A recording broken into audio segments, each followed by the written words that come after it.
जिन्हें जो है लोग कहा करते हैं रिद्धि सिद्धि, क्या कहते हैं? कहते हैं रिद्धि सिद्धि हैं गणेश जी की पत्नियां। लेकिन पौराणिक जो प्रमाण है वो दो नाम हैं, सिद्धि और बुद्धि। अर्थात भगवान गणेश जी के द्वारा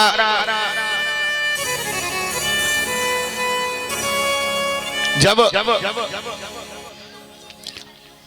माता बुद्धि का कृपा प्रसाद मिलता है, माता बुद्धि का आशीर्वाद मिलता है, तब हमारी जो है और बुद्धि विमल होती है, बुद्धि निर्मल होती है, बुद्धि कुशाग्र होती है। बुद्ध में कार्य को सफल करने के लिए विवेक का जागरण होता है, और फिर जब सिद्धि माता की कृपा होती है तो कार्य सिद्ध हो जाता है। अर्थात भगवान गणपति जो हैं वो विघ्नों का हरण करते हैं, और माता बुद्धि तुमको जो है और कार्य में लगते हुए कार्य संचालन की बुद्धि प्रदान करते हैं, युक्ति प्रदान करते हैं। और जब युक्ति मिल जाती है तो कार्य की सिद्धि हो जाती है। सिद्धि माता की कृपा से सिद्धि की प्राप्ति, और बुद्धि माता की कृपा से बुद्धि की प्राप्ति, और विघ्नों का हरण तो भगवान गणपति कर ही देते। बुद्धि के द्वारा युक्ति की प्राप्ति होती है। आज सुबह से भगवान गणेश जी की ऐसी कृपा हो रही है भोले बाबा की, कि जैसा आप सबको पता ही है कि ये जो कथा है आप लोग तो यहाँ बैठ करके सुन ही रहे हैं, बहुत दूर दूर तक। और जो गुरुदेव भगवान ने इस शरीर को नाम दिया हुआ है जीवन वल्लभ दास, ऐसा तो उसी नाम से सोशल मीडिया में यूट्यूब का चैनल है, और उसमें इसका प्रसारण भी हो रहा है, लाइव प्रसारण चल रहा है। तो दूर दूर तक सब लोग देख रहे हैं। आज प्रातः सबसे पहले चंडीगढ़ से फोन आया,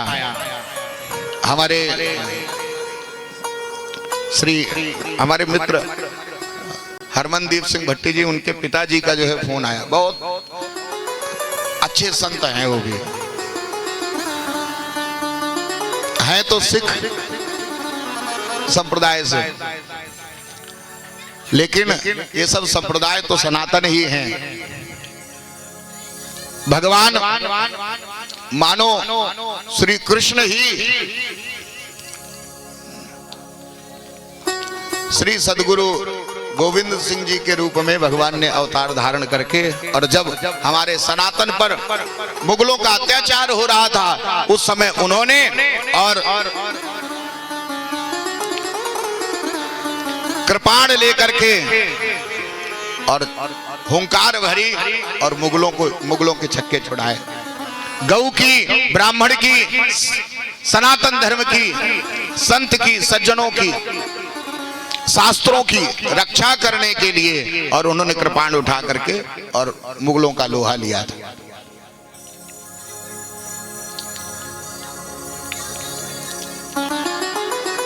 ऐसे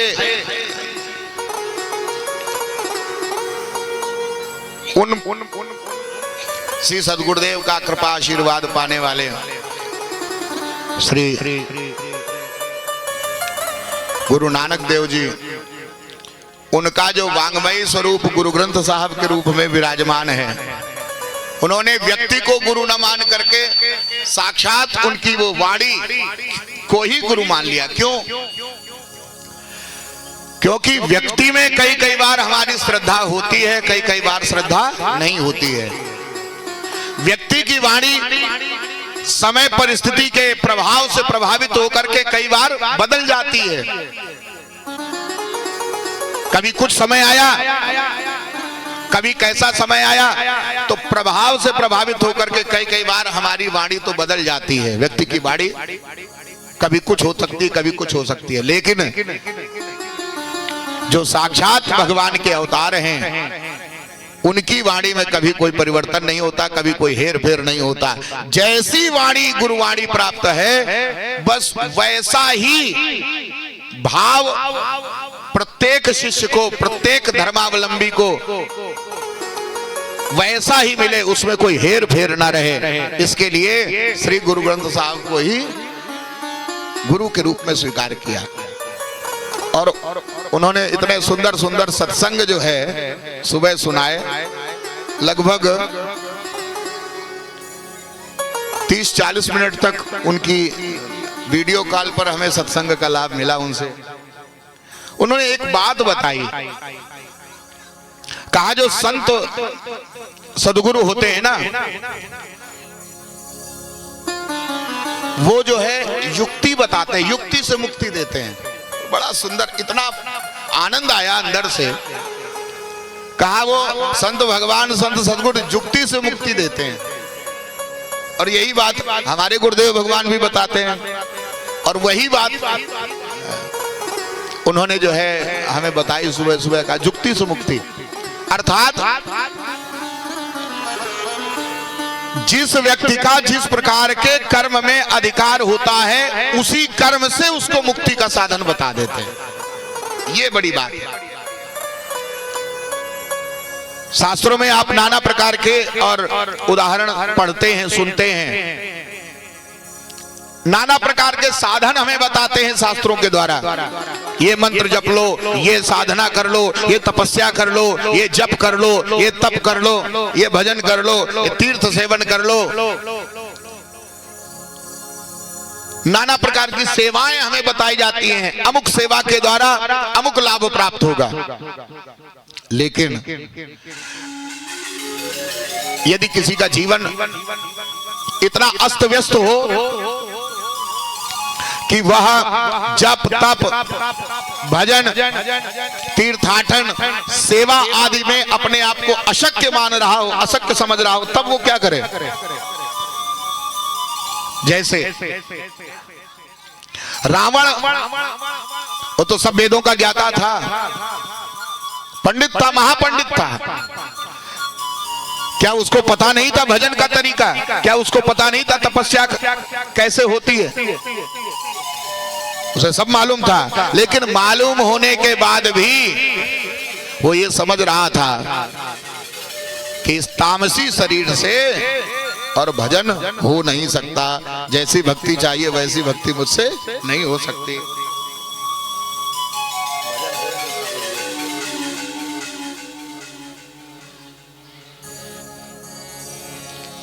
तामस तने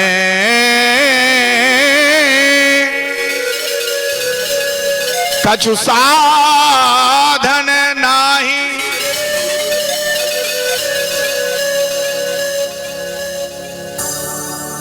प्रीति न पद सरोज मनमा।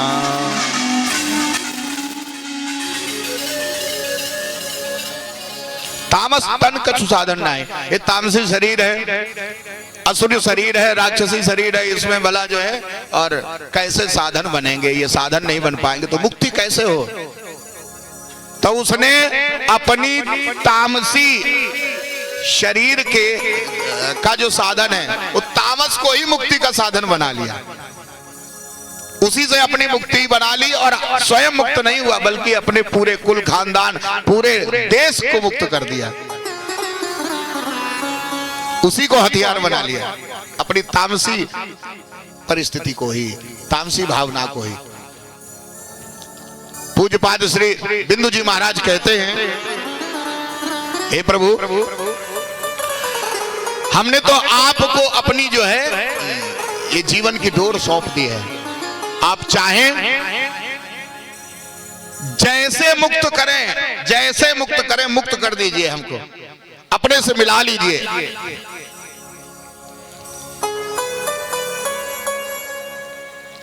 ऐसा हमें बना दीजिए कि आपको किसी न किसी रूप में हमारे पास आना पड़े।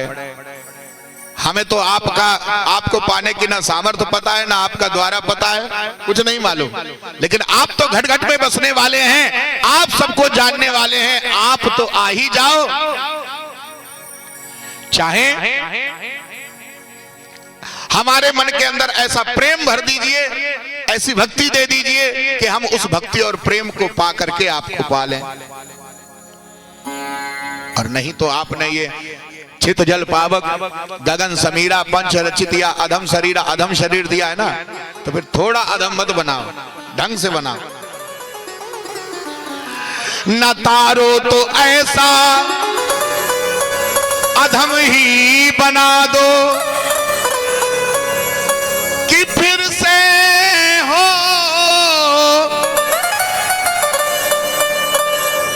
प्रभु अवतार तुम्हारा,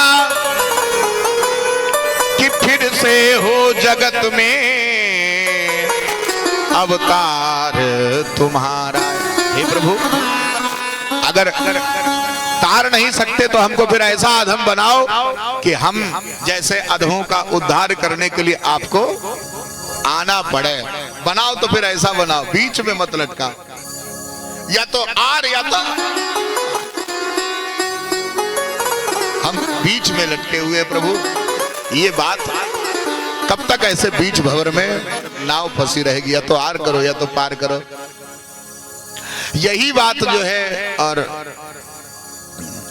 श्री सरदार जी ने जो है सुबह सुबह बताई, कहा एक बहुत दुष्ट व्यक्तित्व वाला व्यक्ति था, बड़ा अत्याचारी था, डकैत था। बहुत दिनों तक उसने खूब डाके डाले, लेकिन बाद में कहते ना, पता नहीं कहां कौन सा सत्संग मिल जाए, एक बार उसे संत का दर्शन मिल गया और बस। संत की संगत कभी भी व्यर्थ नहीं जाती। साधु ते हो न कारज हानि, साधु से कभी कार्य की हानि नहीं होती। शापत ताड़त परस कहंता, चाहे जो कुछ जिस प्रकार का व्यवहार करें साधु, लेकिन सर्वथा हमारा कल्याण ही उसमें सुनिश्चित होता है।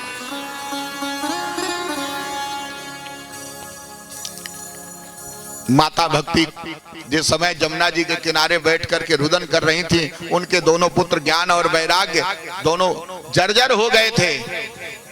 तब श्री नारद जी निकले। नारद जी ने एक पल के लिए नजर डाली तो, लेकिन मन में सोचा कि पता नहीं ये भी कोई कलयुग का दोष तो नहीं है। और जब आगे जाने लगे तब भक्ति ने पुकार लगा करके बुलाई। चाहे संतों की दृष्टि हम पर पड़ जाए और चाहे हमारी दृष्टि संतों पे पड़ जाए, चाहे हमें दर्शन हो जाए और चाहे वो कृपा भरी दृष्टि से हमें देख दे। नारद जी तो अनदेखा करके जा रहे थे, लेकिन भक्ति महारानी ने पुकार लगाई, भो भो साधो क्षणम तिष्ठ मम चिंता अपि नाशय, दर्शनो तव लोकस्य सर्वथा अघहरम परम। दर्शनम तव लोकस्य, हे साधु, आपका दर्शन सर्वथा अघ अर्थात समस्त पापों का नाश करने वाला है। इसलिए भगवान हमें सौभाग्य से दर्शन हो गया है, तो अब भी हम रोते रह जाएं, अब भी हम बिलखते रह जाएं, अब भी हम दुख और कष्ट को झेलते रह जाएं? क्या आपका दर्शन व्यर्थ चला जाएगा? मम चिंता अपि नाशय, सबकी चिंताओं का शोक का हरण करने वाले मेरी भी चिंता का नाश करिए। आपके दर्शन मात्र से पाप दूर होते हैं। तो मानो उस डकैत को और एक संत का दर्शन मिल गया, तो पाप क्षय होने के कारण उसको बुद्धि आ गई। उसने संत भगवान के चरणों में को पकड़ा, कहा प्रभु आपका जो सत्संग मिला है उससे मुझे एक ज्ञान आ रहा है कि मैंने तो रात दिन केवल पीड़ा ही पीड़ा पहुंचाई है, किसी की कोई भलाई तो रात दिन छीना झपटी चोरी डकैती डाका डालना यही काम किया है। और आप बता रहे हैं परहित सरिस धर्म नहीं भाई, पर पीड़ा सब नहीं है तुम्हारी। और मेरे तो पाप इतने इकट्ठे हैं कि कितना मैं बैलेंस बराबर कर पाऊंगा। जान गए कि ये तो डकैत है। अगर इसको ये कहा भी जाए कि भाई तुम राम राम कहो, भजन करो, तो इससे भजन तो होगा नहीं। तो फिर उस डकैत को उन संत जी ने और एक काला झंडा दे दिया। का लियो, का फिर का ये काला झंडा ले करके तुम पैदल पैदल सारे तीर्थों में घूमो, तुम्हारे लिए ये है। फिर का जब ये काला झंडा सफेद हो जाएगा तो समझ लेना तुम्हारी मुक्ति हो गई। अब उसको जो है एक वो मिल गया ना कि संत भगवान ने कहा है तो जरूर ये एक ना एक दिन सफेद हो जाएगा, तब मैं समझ जाऊंगी कि मेरी मुक्ति हो गई। और बस वो जो है वो झंडा ले करके और बस सारे तीर्थों का भ्रमण करने लगा। अब तो उसका संत के वचनों पर विश्वास और तीर्थों में विश्वास, धर्म में विश्वास बढ़ गया, धीरे धीरे बढ़ता गया बढ़ता गया बढ़ता गया। तीर्थाटन करने से उसके पाप जो है शमन होते गए। एक जगह पर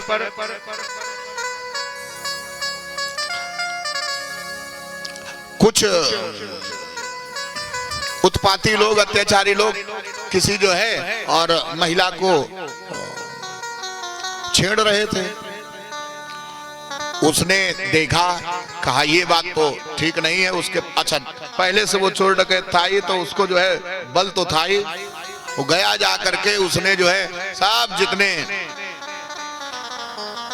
उस महिला को छेड़ रहे थे उन सबको धूल चटाई और उसके शील की रक्षा की, सुरक्षा की। और जब शील की रक्षा सुरक्षा की तो वो बहन जो है वो महिला खूब प्रसन्न हुई। उसने खूब भर के आशीर्वाद दिया और आशीर्वाद दिया, बस वो झंडा जो काला था वो सफेद हो गया।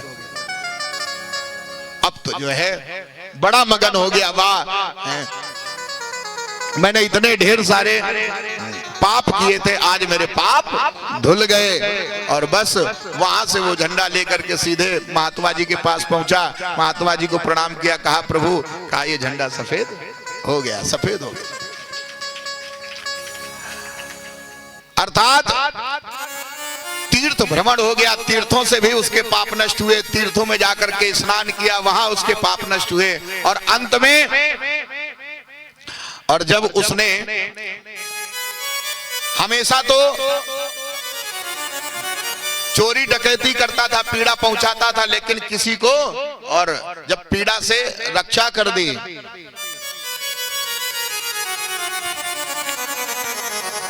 उसके हित किया, उसके बराबर कोई धर्म नहीं है। परहित सरित धर्म नहीं भाई, बस उसको लाभ मिल गया। अब तो वो उन महात्मा जी का भगत बन गया।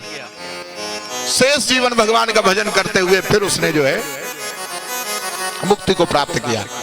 अब यहां देखें, ये है जुक्ति से मुक्ति। जुक्ति बता दी कि तुम जा करके और ऐसा करो। वैसे अगर उसको कहा जाता कि जाओ जा करके भाई तीर्थाटन करो, जाके तीर्थों में जाके नहाओ, गंगा जी नहा के आओ, तो तुमको जो है पाप, तो कहता कि महाराज हमने बहुत देखे, जाने कितने गंगा नहाते देखे, जाने कितने तीर्थ करते देखे, फिर भी किसी को मुक्त होते नहीं देखा। लेकिन उसको एक जुक्ति बता दी, उसको लगन लगा दी, विश्वास दिला दिया, ये झंडा सफेद हो जाएगा। तो उसका ध्यान पूरा जो है एकाग्र हो गया। यही बात है कि संत जो है ना वो कोई ना कोई जुक्ति बता देते। अरे श्री वाल्मीकि जी के साथ में क्या हुआ? वाल्मीकि जी तो पहले रत्नाकर नामक डाकू थे, डकैती ही तो करते थे, छीना झपटी करते थे, कोल भील। यद्यपि पहले वो अयोनिज ही उत्पन्न हुए हैं, तेज ब्राह्मण ही है, लेकिन एक वाल्मीकि में उत्पन्न हुए थे। वहां पर बालक जो है बिना किसी आश्रय के पड़ा हुआ था, तो कोल भील वहां रहते थे जंगल में, वो अपने साथ उसको ले गए, पालन पोषण किया। बाकी वो अयोनिज है, ब्रह्म स्वरूप ही है श्री वाल्मीकि जी, लेकिन कोल भीलों ने पालन पोषण किया था। तो कोल भीलों के पालन पोषण करने में जैसा संग वैसा रंग, जैसी संगत वैसी रंगत, सो वो भी चोरी डकैती करने लगे। अंत में संत भगवान वहां से निकले सनत कुमार जी, उनको भी जो है उनका कुछ नहीं मिलेगा, इनका डंडे का मंडल छीन ले, तो उनका दंड का मंडल छीनने लगे। लेकिन अब देखें संत का संग कितना दिव्य होता है। उन्होंने वहां पर भी उपदेश दिया। अरे कहा भैया चलो तुम हमारा दंड कमंडल को छीन भी लोगे तो तुम्हारा क्या लाभ हो जाएगा? कुछ बहुत ज्यादा लाभ तो नहीं होगा, लेकिन हानि कितनी बड़ी उठा रहे हो तुम। जो ये छीना झपटी कर रहे हो, लोगों को पीड़ा पहुंचा रहे हो, इससे जो पाप का संग्रह कर रहे हो उसका क्या होगा? जब पाप फल के रूप में मिलेगा उसका परिणाम तुम्हारे लिए अत्यंत घोर होगा, दुखदायी होगा। कहा पाप पुण्य में कुछ नहीं जानता। अरे मैं तो अपने परिवार का पालन पोषण करने के लिए ये करता हूं, हमारा यही काम है। परिवार सब मिल करके जो कुछ हम ले जाते हैं सब परिवार खाता है। संतों ने यहां भी जुक्ति लगाई। देखें कैसे संत जुक्ति में मुक्ति बताते, जुक्ति लगाई। कहा अच्छा एक बात बताओ, तुम जो ये पाप की कमाई ले जाते हो तुम्हारा सारा परिवार खा रहा है, तो ये जो पाप की कमाई में सब हिस्सा बटा रहे हैं, लेकिन दूसरे को पीड़ा पहुंचाने का जो तुमको पाप मिल रहा है, इस पाप में सब साझेदार होंगे कि नहीं होंगे? सब बांटेंगे कि नहीं बांटेंगे? उन्होंने कहा हाँ हाँ क्यों नहीं, जब कमाई खा रहे हैं तो उसका पाप भी बांटेंगे। तो कहा जाओ पहले घर में जाके पूछ के आओ।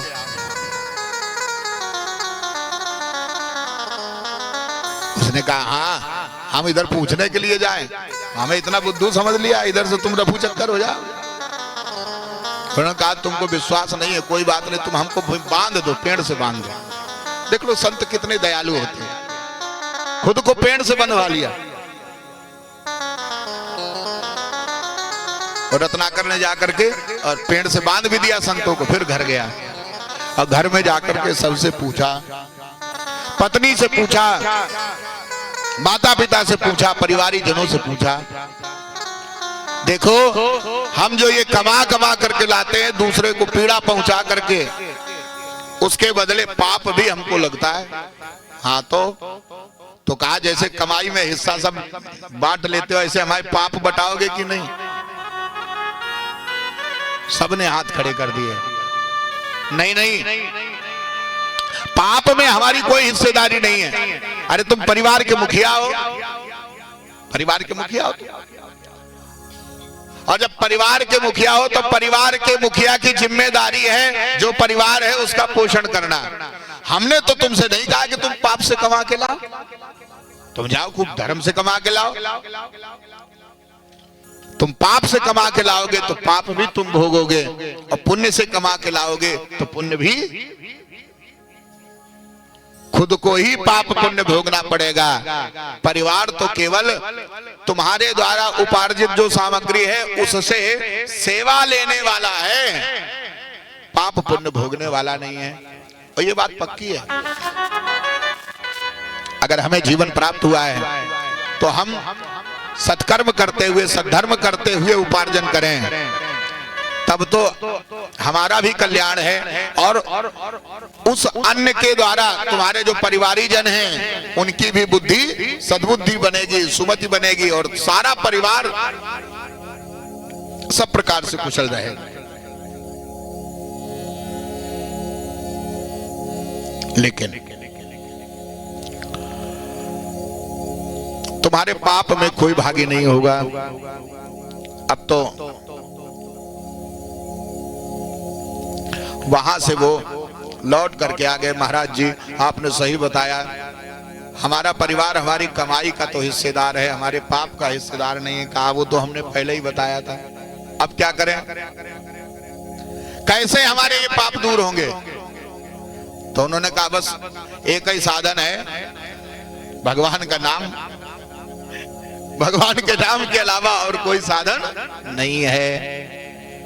राम नाम के लेते ही निकसत पाप पहाड़, फेरी लोट आवते नहीं, देत मकार की मार।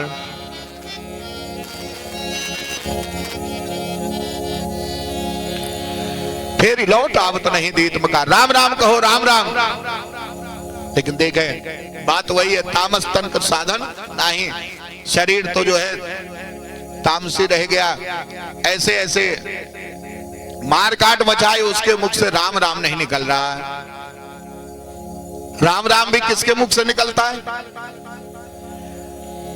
जिसके कुछ पुण्य होते हैं और जिसके मुक्ति का मार्ग खुलने वाला है, भगवान कृपा करके उसको मुक्ति का मार्ग देते हैं तब, नहीं तो पापी के मुख सो नहीं निकसत प्रभु को नाम। जिसके पाप बहुत संचित होते हैं ना, उससे कितना भी कहो कि भैया भजन कर लो, भैया भगवान का नाम ले लो, वो कहेगा तुम ही ले हो जाके, हमें फुर्सत नहीं है। दुनिया भर के संसार में भटकने के लिए खूब फुर्सत है, दुनिया की खुराफात करने के लिए मुंह को खूब फुर्सत है, एक दूसरे से लड़ाई झगड़ा करके खूब गालियां बकने के लिए मुंह, उसके लिए खूब फुर्सत है। भगवान का नाम लेने के लिए फुर्सत नहीं। कानों के द्वारा संसार की कोई बात बताई जा रही हो, किसी की कोई खुराफात बताई जा रही हो, तो लोग पड़ोसी की बात सुनने के लिए दीवार में भी कान लगा लेते हैं, क्या बातें हो रही हैं। और सत्संग की बात हो रही हो, अरे का वो तो ये सब होता रहता है, कोई खास नहीं है। पूर्व जन्म के पाप ते हरि चर्चा न सुहाय, जैसे ज्वर के ताप से भूख सभी मिट जाए। इसलिए अब पापी के मुख से भगवान का नाम कैसे निकले? तो जुक्ति से मुक्ति, जुक्ति बनाई। संतों ने कहा अच्छा तुम राम राम नहीं कह सकते हो? कहा नहीं कह सकते। तो फिर तो कहा रात दिन तुमने मार काट मचाई है, मरा मरा कह सकते हो? कहा मरा मरा तो कह सकता हूं। जब जिसको देखो तिसको, जिसको मारता हूं तो ये मरा, वो मरा, ऐसे मरा, वैसे मरा, तो ये तो खूब किया है हमने। तो कहा ठीक है फिर यही जपो, मरा मरा मरा मरा मरा मरा मरा मरा, ऐसे जपो।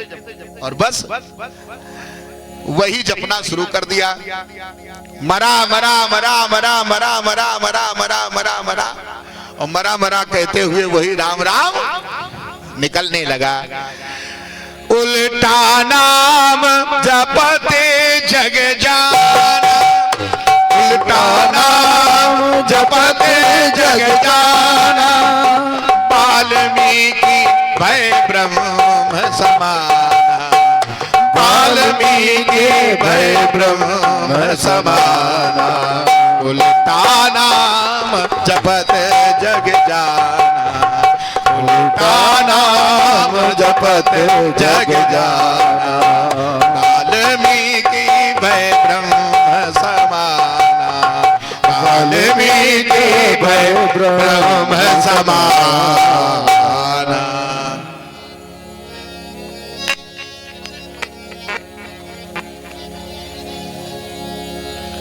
उल्टा नाम जपत जग जाना, वाल्मीकि भय ब्रह्म समाना। साक्षात ब्रह्म के समान ही पदवी प्राप्त हो गई। दूसरी सृष्टि रचने की सामर्थ्य ऐसी मंगल से। तो ये है जुक्ति से मुक्ति।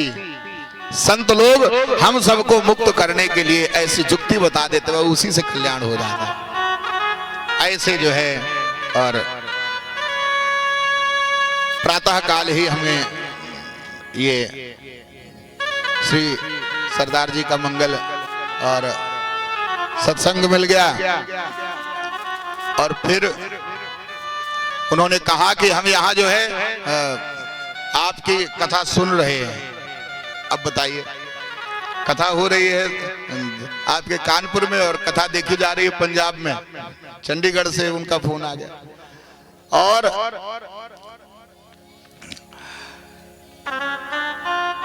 वैसे श्री शिव महापुराण की कथा सर्वप्रथम हमने